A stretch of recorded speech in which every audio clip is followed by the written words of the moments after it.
भूखे मासूम बच्चे। हर दिन की तरह मैं सुबह 8 बजे चाय पीने के लिए अपने हॉस्टल से बाहर जाने के लिए निकला।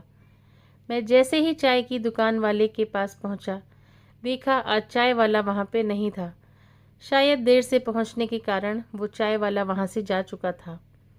मेरे पास हॉस्टल लौट जाने के अलावा कोई ऑप्शन नहीं था। मैंने सोचा कि आगे जाकर कहीं नाश्ता कर लिया जाए। बहुत ज़ोर की भूख लगी थी। मैं आगे की होटल की ओर जा रहा था। तभी मेरी नज़र फुटपाथ पर बैठे दो बच्चों पर पड़ी। दोनों लगभग 10-12 साल के रहे होंगे। बच्चों की हालत बहुत ख़राब और कमज़ोर नज़र आ रही थी। कमज़ोरी के कारण अस्थि पंजर साफ दिखाई दे रहे थे। वे भूखे लग रहे थे। छोटा बच्चा रोते हुए बड़े भाई को खाने के बारे में कह रहा था। बड़ा भाई उसे चुप कराने की कोशिश कर रहा था।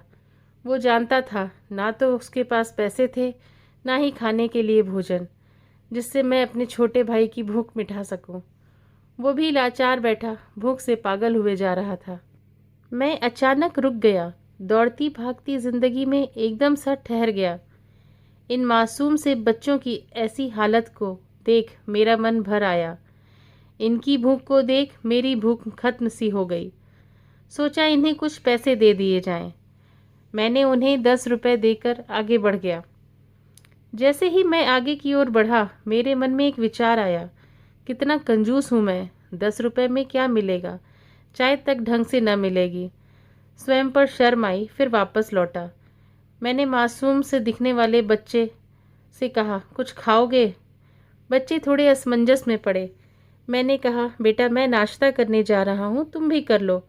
वे दोनों भूख के कारण तैयार हो गए। उनके कपड़े गंदे होने और ऐसी हालत में देखकर होटल वाले ने डांट दिया और भगाने लगा। मैंने कहा, भाई साहब ने जो खाना है वो दो, पैसे मैं दूंगा। मेरी बातें सुन होटल वाले ने आश्चर्य से मेरी ओर देखा। उसकी आंखों में उसके बर्ताव के लिए शर्म साफ दिखाई दी। बच्चों ने नाश्ता, मिठाई व लस्सी मांगी। सेल्फ सर्विस के कारण मैंने नाश्ता बच्चों को लेकर दिया।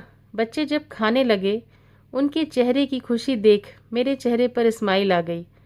उस वक्त हमें दुनिया की काफ़ी अच्छी फीलिंग आ रही थी। उन दो मासूम बच्चों को देख अपना बचपन याद आ गया। होटल से निकलने के बाद मैंने बच्चों को कहा, बेटा जो पैसे मैंने दिए हैं उसमें 2 रुपए का शैम्पू लेकर हैंडपंप के पास नहा लेना और फिर दोपहर शाम का खाना पास के मंदिर में चलने वाले लंगर में खा लेना। और मैं नाश्ते के पैसे देकर फिर अपनी दौड़ती दिनचर्या की ओर निकल पड़ा। होटल के आसपास के लोग बड़े सम्मान के साथ देख रहे थे। होटल वाले के शब्द आदर में परिवर्तित हो चुके थे। मैं अपने हॉस्टल की ओर निकला। थोड़ा मन भारी लग रहा था। मन थोड़ा उनके बारे में सोचकर दुखी हो रहा था। रास्ते में मंदिर आया। मैंने मंदिर की ओर देखा और कहा, हे भगवान आप कहाँ हो? इन बच्चों की ये हालत, ये भूख, आप कैसे चुप बैठ सकते हो? दोस्तों, हमारे आसपास में ना जाने कितने लोग हैं जो गरीबी के कारण एक पल के खाने के लिए भी उनके पास भोजन नहीं है और ना ही उनके पास रहने पहनने के लिए कपड़े हैं। जहाँ पे इस तरह के बच्चे आपको दिखें, आप उनकी मदद ज़रूर करें। जितना हो सके उतना उनकी मदद करें। उनकी मदद करके आपको जो खुशी मिलेगी, उससे बढ़कर दुनिया की और कोई सच्ची खुशी नहीं है।